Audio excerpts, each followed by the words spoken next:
Treatment మొదలుపెట్టాక 5 డేస్కి వెన్నుపూస దగ్గర ఉన్న బోన్స్ సెట్ చేశారు. చాలా హ్యాపీగా ఫీల్ అవుతున్నాం డాక్టర్ గారు ట్రీట్మెంట్ చేసినందుకు. ధన్యవాదాలు. ఈ చెయ్యికి 3 వేళ్ళు కూడా బాగా షేక్ వచ్చేసేయండి. షేక్ వచ్చేది 5 డేస్ నుంచే తగ్గడం స్టార్ట్ అయింది. గుర్రం కూడా చాలా కిందకి డౌన్ అయిపోయి ఉండేది. ఇది కూడా ఇప్పుడు మామూలుగా నార్మల్గా సేమ్ పొజిషన్లోకి వచ్చింది.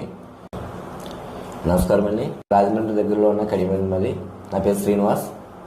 మా మిస్సెస్కి స్పాండిలైటిస్తో చాలా ఇబ్బంది పడుతుంది. నేను ఫేస్బుక్లో శివ ఫిజియో కైరోప్రాక్టిక్ ట్రీట్మెంట్ గురించి విన్నాను. డాక్టర్ గారు చూసి ఈ కంప్లైంట్కి 15 రోజులు పడుతుందమ్మా, కంపల్సరీగా 15 రోజుల్లో మీకు క్యూర్ చేసి పంపిస్తానని చెప్పారండి.